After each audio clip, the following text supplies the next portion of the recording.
Because we're going to take a pause after today until after Christmas, because we have some things going on Sundays, and I just thought this was a good stopping point. So there are, in the Bible Project, there are 4, well, there's more than that, but there's 4 that we haven't seen yet, videos on Luke, on the Gospel of Luke, to take us kind of sequentially through it. Each one is between 4 and 5 minutes long, and so that's what we're going to do today. Before we do that, I wanted to just, last time we met, was that 2 weeks ago? 2 weeks ago. What was last week? Oh, we had the meeting, that's right. So 2 weeks ago, I was trying to show you, or get you familiar with some of the unique features of Luke's gospel, and some sort of called these favorite things. And so a couple weeks ago, we talked about Luke has an emphasis on worship and prayer, like Mary, sings the Magnificat. Simeon sings what we call the Nunc Dimittis. Zechariah, the Benedictus. The angels sing the Gloria. All these things that have actually become part of our liturgy and our worship. We get these from the Gospel of Luke. So there's a special emphasis on worship and also prayer. Times where Jesus went to pray, things like that some of these accounts are uniquely recorded in Luke's gospel. We also talked about his emphasis on Jewish things, the temple, and so forth. And what was the third thing? Worship and prayer, the temple. The outcast.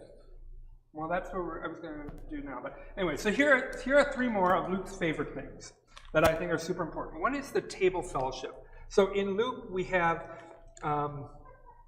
meals that aren't recorded in the other Gospels.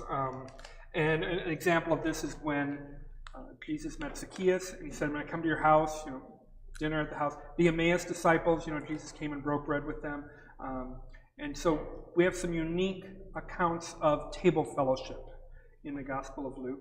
We also have done this, what Franklin just mentioned, the concern for the outcast and the lost is really a big part of Luke's gospel. He alone tells us the story of the prodigal son, the lost sheep, the lost coin, the good Samaritan, the 10 lepers, one of which was a Samaritan leper, the woman who pled her case before the judge.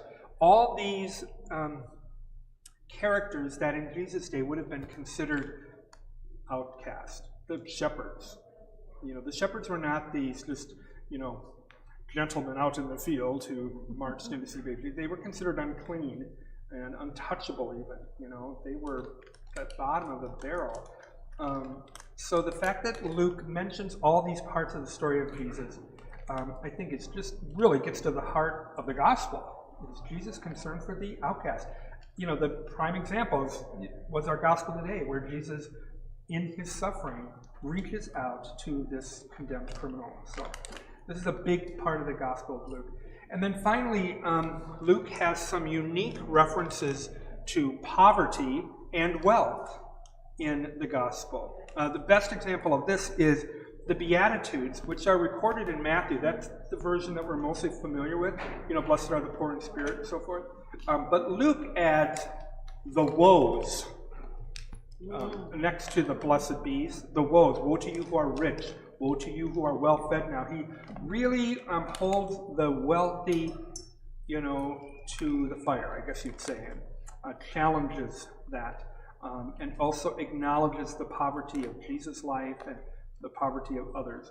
So perhaps as we go through these videos, you'll kind of you'll notice some of these emphases, some of these favorite things of Luke. It's what makes Luke my favorite gospel, favorite of many. That's why I say today I'm kind of saying goodbye to a good friend, because he has been kind of our companion this last year. And today is it for Luke for 3 years. Except, of course, for Christmas. We always have Luke for Christmas. So, all right. So what we'll do is we'll watch each video, and then I will ask you to kind of keep your eyes and ears open for something that you think is significant, or something that is new for you, that you didn't hear before or have a new understanding. So something that you think is significant, or something that is a new perspective or understanding. Okay? And then we can talk about that after each one. Okay? So here's the first one. The Gospel, according to Luke, began by telling us about the births of John the Baptist and Jesus of Nazareth. And in the next section of the Gospel, Luke zooms forward in time. So John is now a prophet, and he's leading a renewal movement down at the Jordan River. And all of these Israelites are coming to be baptized. The poor, the rich, tax collectors, even soldiers. Yeah, what's going on here? So all of these people are dedicating themselves to a new way of life. By getting dunked in a river? So long ago, Israel came to inherit this land by crossing through the Jordan River. And God gave them a responsibility. They were called to serve him alone, to love their neighbor, and pursue justice together. And we know from stories in the Old Testament that they failed at this repeatedly. Right. So John's calling Israel to start over, to go back through the river and come out rededicated to their God, ready for the new thing that God's about to do. And so it's within this renewal movement that Jesus first appeared. Jesus is baptized by John, and the sky opens up, and a voice from heaven says, "You are my son, whom I love. With you I am well pleased." Now, God's words here are packed with echoes from the Hebrew scriptures. This first line is from Psalm 2, where God promised that a king would come who would rule in Jerusalem and confront evil among the nations. And then this next line is from the book of the prophet Isaiah, and it refers to the Messiah who would become a servant and suffer and die on Israel's behalf. After this, Jesus goes into the wilderness for 40 days with no food. I mean, that's roughing it. And in this story, Jesus is replaying Israel's 40-year journey through the wilderness, where they failed to trust their God and so they rebelled. But Jesus succeeded by resisting temptation and trusting God. And so this story is marking Jesus as the one who's going to carry Israel's story forward. After the wilderness, Jesus comes back to the region of Galilee, to his hometown, Nazareth. He's in the synagogue, and he's invited to read from the scriptures. And he opens up the scroll of Isaiah, and he reads, "The Spirit of the Lord is upon me, because he's anointed me to proclaim good news to the poor." Why to the poor? Well, in Hebrew culture, being poor wasn't just about money. It was more about low social status, so women and children and the sick, people on the margin. And surprisingly, this could include people who had money, like tax collectors. They were considered outsiders too, and so Jesus is here for them. Then Jesus continues reading. "The Lord has sent me to proclaim freedom for the prisoners, to set the oppressed free, to proclaim the year of the Lord's favor." Freedom seems like a big deal for Jesus. Yes, Jesus was freeing people from their sicknesses, from their past, from their shame, and he was freeing them to become a part of God's new kingdom that Jesus said he was bringing into reality. After this, Jesus appoints 12 men from among all of his disciples as leaders to help him in his mission. And that number, 12, it's a very intentional symbol of the 12 tribes of Israel. But this is a ragtag bunch of guys. You've got a fisherman, you got a former tax collector who worked for the Roman occupation, you have a former rebel who fought against the Roman occupation. There's no way these guys are going to get along. Yeah, Jesus intentionally brought together people who were outsiders and sworn enemies, but inside God's kingdom, they're called to reconcile and to live in unity. Following Jesus meant entering a new world order. And so Jesus went on to teach, "Blessed are you who are poor, for yours is the kingdom of God. Blessed are you who weep now, for you shall laugh. Blessed are you when people hate you because of me." Jesus even told his disciples to love their enemies, be strangely generous, even to people they don't like, to forgive and show mercy. This is a radical way of life. And Jesus not only taught about all of this, he promised that he would lead the way, that he would be radically generous and forgive and love his enemies by making the ultimate sacrifice, by giving up his life. The last story in this section of Luke is fascinating. Jesus takes some of his disciples up onto a mountain, and God's glory appears as a bright cloud, and Jesus is suddenly transformed. And there's two other prophets that appear, Moses and Elijah. Yeah, they're the ancient prophets who also experience God's glory on a mountain. And then God speaks from the cloud saying, "This is my son, listen to him." Luke is showing us that Jesus is the ultimate prophet. He is God's word to Israel. The three of them talk about what Jesus is going to do when he arrives in Jerusalem. What's he going to do? He's going to go to the capital city to be enthroned as Israel's true king, but not in the way that anybody expected. And with that, Jesus' mission up in Galilee comes to an end, and the next part of Luke's gospel begins. with his long journey to Jerusalem.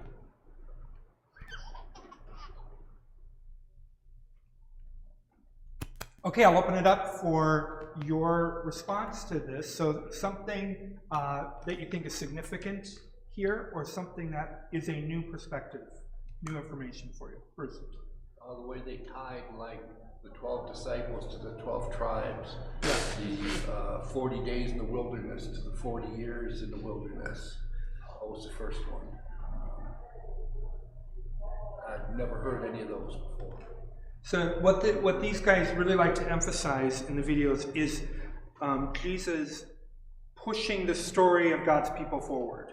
You know, in some ways kind of retracing steps, in other words, kind of fulfilling things, but pushing God's love for his people into this new way. So, okay, so that's a good one. Anybody else? Something significant or something new? Well, I thought the baptism, I never quite understood why they were being baptized Yeah. by John. Yeah. But when they say it's like a rededication to Yeah. God, Yes. that made sense to me. It was, a sign of turning around, turning your life around. It's John's baptism is a tricky thing to understand because it's different from baptism for us. So it really wasn't Jesus' baptism that turned baptism around. It was Jesus' resurrection that changed the meaning of baptism. Well, I was wondering if that rededication is kind of where some of the churches today, the ones that do the rededication, I wondered if that was It based on could that. be. There are, of course, also some traditions that dictate an immersion baptism because they say, and even though it doesn't really say this specifically, it says Jesus came out of the water, we assume that he was immersed in the river. That because that's how Jesus was baptized, that's how we must be baptized. But that's missing the main point. But so John's baptism is a tricky one, but I think you've got it right when you say the rededication or a sign of turning your life around. That's kind of what it was. So Jesus being baptized was saying, this is where all the sinners are, here at the river, trying to turn their life around. So Jesus is saying, I'm with these guys. I'm with the sinners. So even though he didn't need that, he didn't need to be on the cross either. He didn't need to be baptized, but he did it in a loving solidarity. This is what all the sinners are doing, so this is what I'm going to do. Our baptism is initiated by the death and resurrection of Jesus and our connection to that event. So that's what transformed it. Anybody else? Something new or something significant? Arlen, and then Steve. I thought about this before. It reminded me now on the Mount of Transfiguration. How did the disciples recognize Moses and Elijah? Name tags. Glow in the dark name tags. Yeah, I don't know. They must have just known, or maybe Jesus said. Maybe Jesus acknowledged them by name. Yeah, that's a very good question. Or the Holy Spirit told them it's... We can always lean on that. Yes. Okay. Steve. The reference to outsiders, Yeah. I've never heard that before. It isn't blessed be the poor, it's blessed be the outsiders. Mhm. That's really interesting to me Yeah. on a number of different levels, because first of all, we've all felt like outsiders at some point in time in our life. Second of all, it's easy for us as Christians to want to help the poor. It's not always as easy to want to help someone who's an outsider. Yeah. Because maybe they're an outsider because there's something they've done which you find offensive or annoying, and so that really blew my mind. That's the thing that makes Luke's gospel so beautiful, is this focus on the outsider. The thing that's so important for us to do, because those who were outsiders in Luke's day, tax collectors, well, I mean, we don't like to pay taxes, but I mean, we don't shun somebody who works for the IRS, right? I mean, that isn't a thing for us. They're public servants and they're just doing their job, right? That's not what it was like in Luke's day. They were shunned and cast out of the synagogue. And, right? Okay. Same thing with women. Yes, I mean, there's still disparities. But, I mean, we certainly have come a long way since Jesus' day in terms of the roles of men and women, right? People who are sick, you know, we wouldn't, you know, shun someone because they were sick, even if they had a terrible disease, even if they had AIDS, even if they, you know, had something, we would, for the most part. So we have to translate into our day, because we do shun people. We do avoid people for different reasons.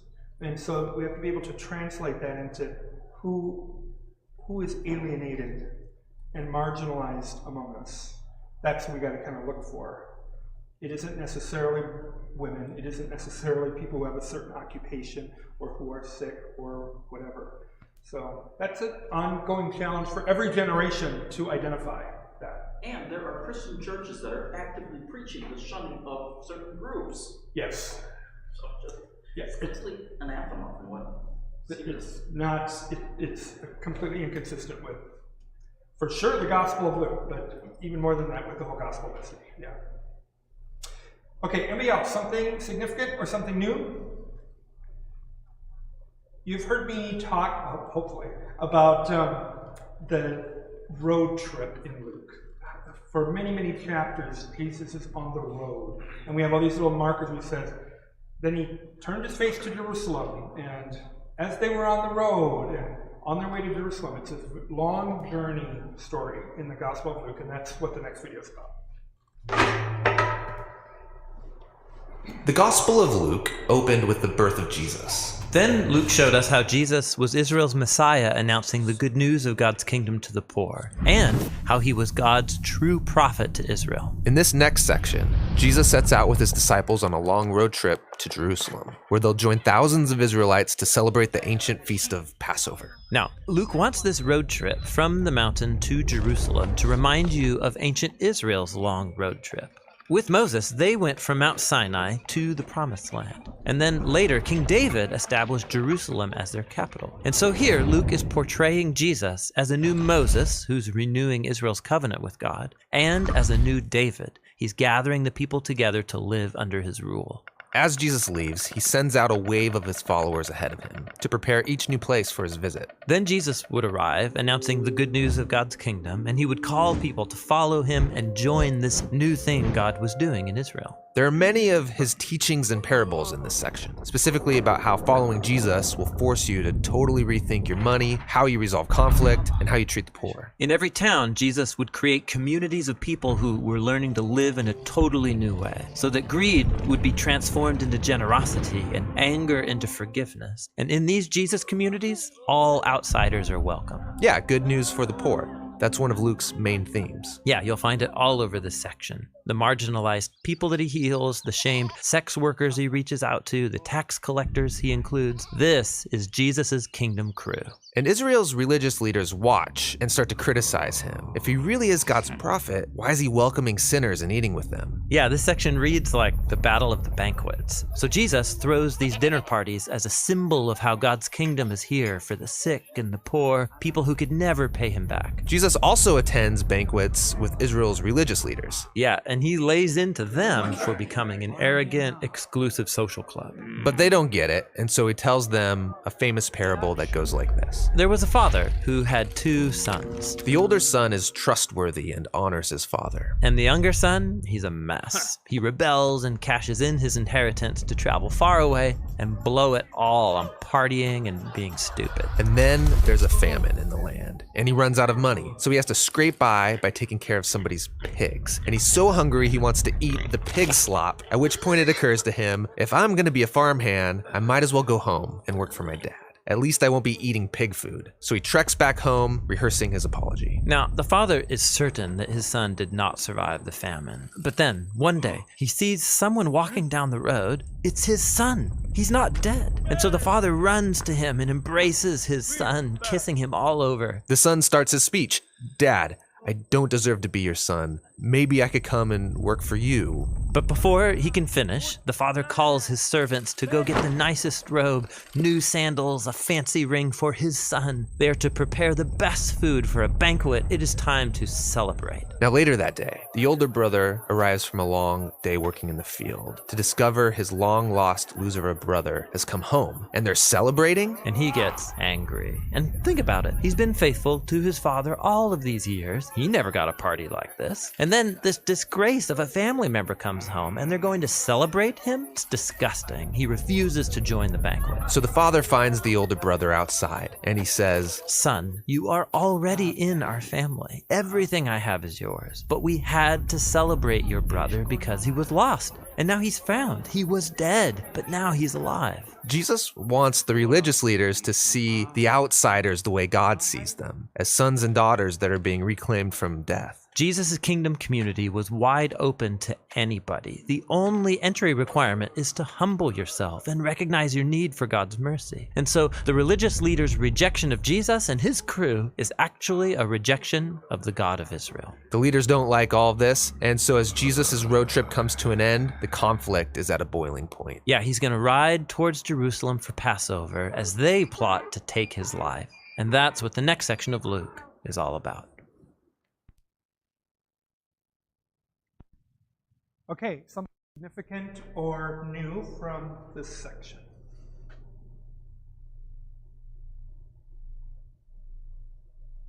I think what's significant was the father was watching for the son to come home. Yeah, and ran towards him. Something shameful for a man of his stature or relationship, age, whatever, to do. Yeah. Well, the whole significance, the whole poking the eyes of the religious establishment. Mm-hmm. Yep. Okay, so that conflict that is so crucial in what ultimately happened to Jesus was the conflict there, not with the Romans, but with the religious leaders. You know, that's where it got heated.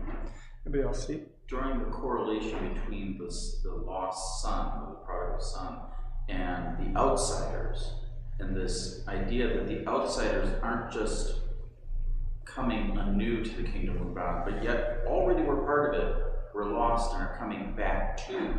That's significant. That's different than just, hey, come be a part of this. It's, you were a part of this, and you're coming back to it. Yeah. I'd never recognized that. That's a good point, yeah.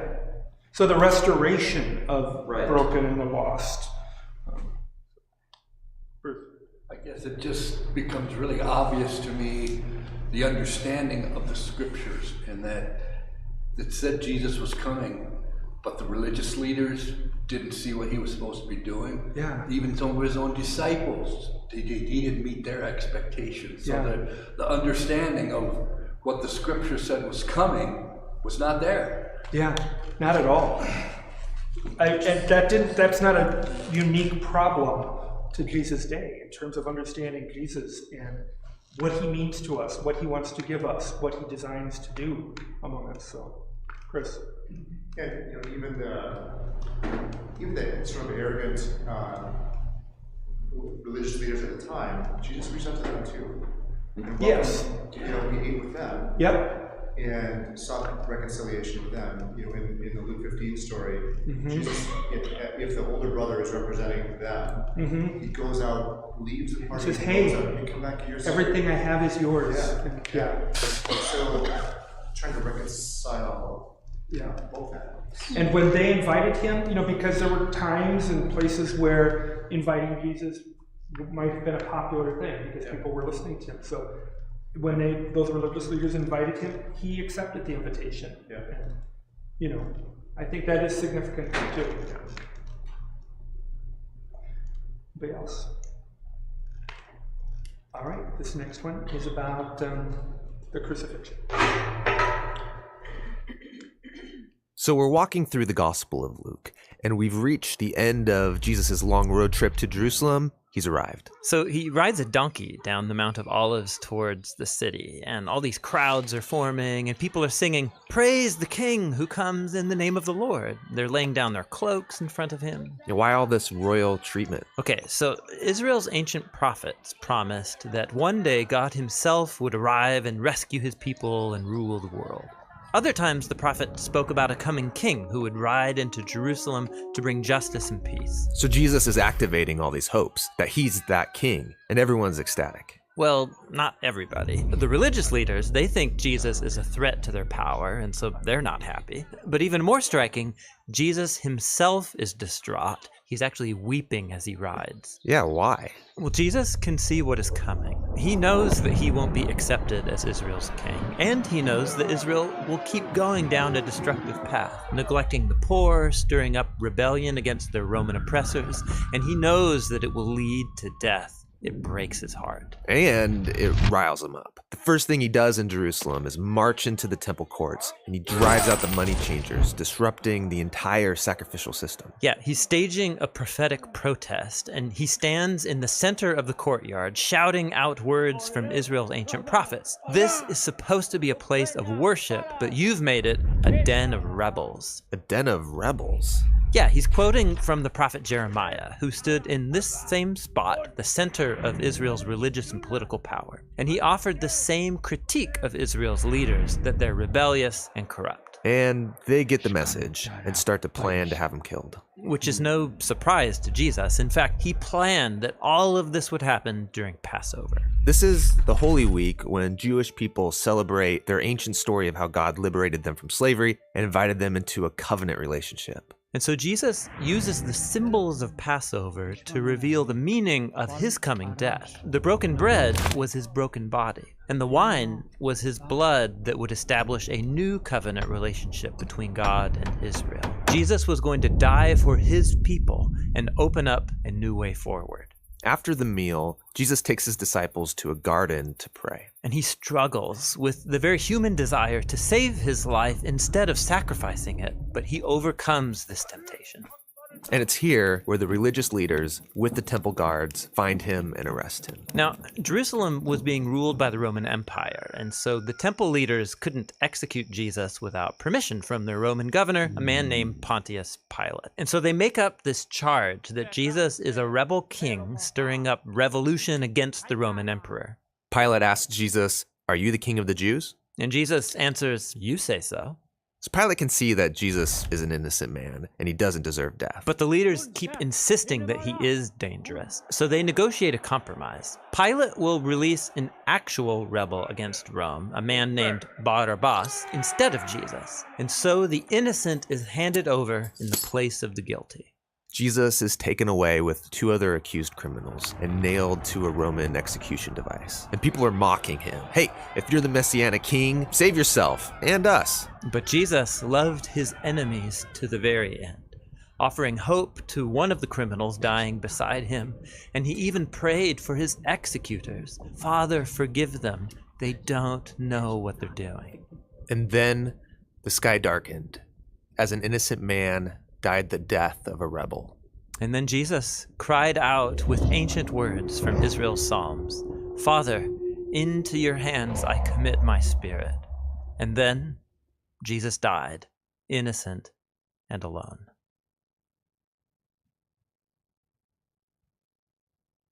We're going to take the next one, and then we'll talk about both of these two together.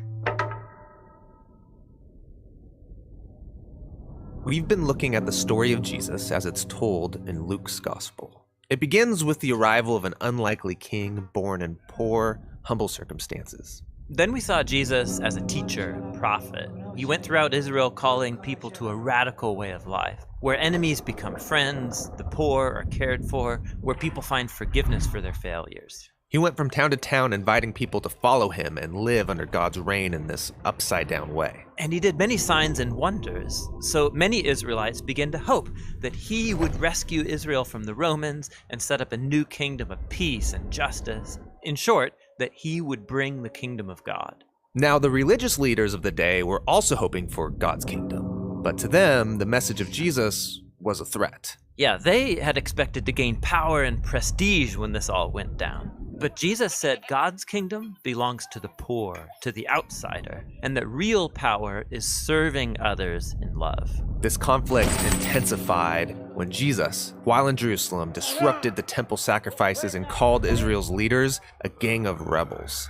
So they arrested Jesus, and they had him accused before the Roman authorities of being a rebel king. He was handed over for execution, even though he was innocent. Then he was taken outside the city and put to death on false charges. This brings us to the final section of the Gospel of Luke. There was a religious leader named Joseph who opposed Jesus' execution and then requested to be given his body so he could bury Jesus in a nearby tomb. And then, a couple of days later, some women who had followed Jesus came to visit that tomb, and they found it open and empty, and they encountered these mysterious figures telling them Jesus was alive from the dead. So they run away terrified. Nobody believes their report. I mean, he can't be alive. They all saw him die.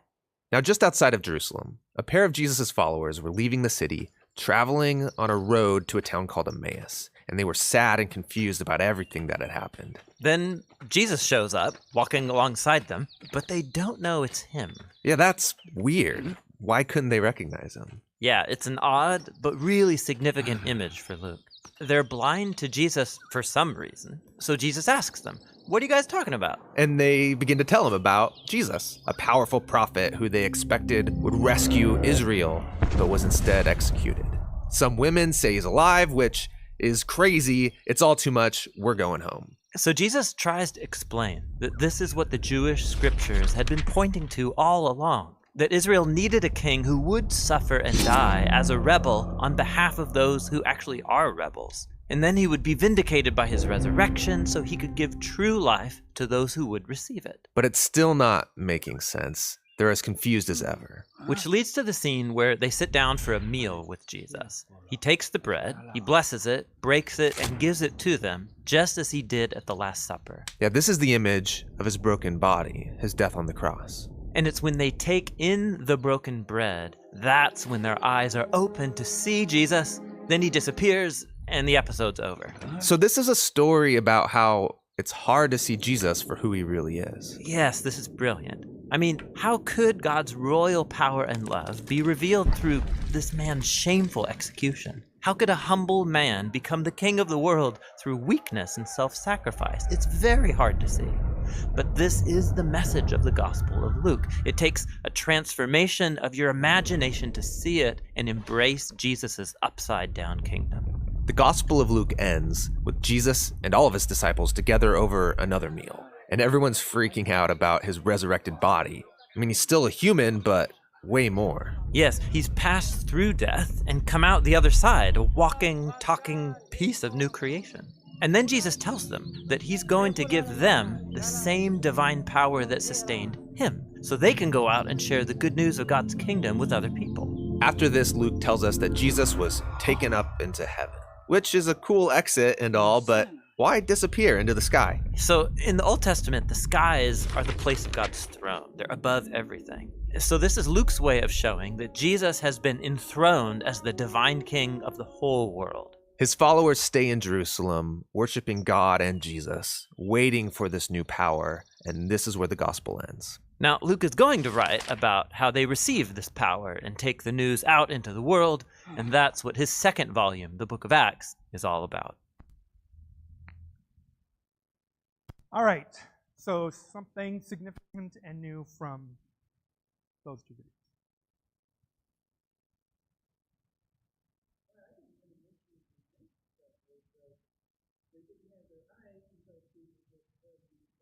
They were cool, yeah. Okay, Doug?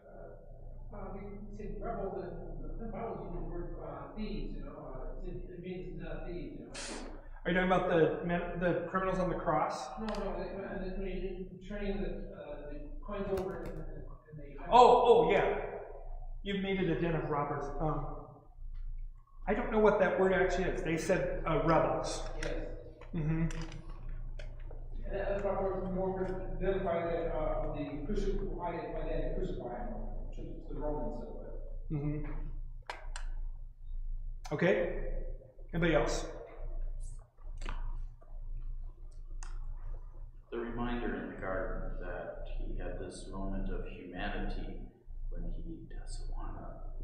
people. Yeah. And Yeah. And isn't it funny, there's so many ways we want to soften that up or make it not be as human as it is. right, we tend to want to think more of him as God, not as human. Yep. And so that's just shocking when you hear it. Yeah. Yes, Chris. In the video, they said, after Jesus had arose and spent time with them, they used the phrase walking, talking, piece of new creation in the video. Which, I mean, if you kind of put yourselves in the disciples' shoes, like how crazy that must have been to be a part of that. And I watch these videos a lot, and they always go back to creation, and they always go back to Genesis. And so it's not surprising that they would also say this, but also, this is how God's kingdom was intended to be from the beginning. Yes. And so that theme kind of brought forward in this video in this way is really cool. Yeah, the fact that things are being made right again. Yeah. And I take exception, and for many years I talked about, Jesus' way was this upside down reversal. It isn't really, it's only upside down in comparison to our broken system of the world. It's better probably to call it making things right, it's the right side up kingdom. We turned it upside down. But what feels new to us is new only in that we didn't know it until it was revealed by Jesus. But yeah, it's not like God made a mistake and then said, you know what, that didn't work, I'm going to try it a new way. This has always been God's way, but it's God's perverted and twisted by us, by humanity. So he's making things right again rather than turning them upside down. But anyway, anybody else? Joanne? Well, this is very insignificant, but I thought the way they pronounced Barabbas. Yeah. I've never heard them say that before. Well, some of these, that'd be a Hebrew name. I suppose, there's different pronunciations that Never heard of it. become kind of anglicized, in our English language. But yeah. Anybody else? To me, the writings of Luke, comparing it with the other Gospels, this tells us more about what we are to do going forward. Okay. If that makes sense. So I'm saying that the Gospel of Luke really kind of presents us a way of how to live and to be in this new kingdom. Yeah, I agree. The reaching out, the love for the outsider, all of that, yeah. Okay, well, as I kind of teased at the end here, Luke's Gospel is really a 2-volume work. So the Gospel is the first volume. The second volume, even though they're not next to each other in our Bible, is the book of Acts, also written by Luke. So what we'll do after Christmas is start with Acts. And what's exciting about that, for me as well, is so many stories that we're not familiar with. Of Paul's life and the life of the early church. So that will be fun. And then we'll also do an overview of the letters in the New Testament. And maybe some of you caught this in the news this week that there was a controversy on Jeopardy because of one of the letters that they attributed to Paul, but really probably wasn't written by Paul. So people got very upset. And so we will do better on Jeopardy if we come to adult Bible study. There you go. That's the bottom line. So, not at all. But anyway, thank you so much for coming, and have a great day.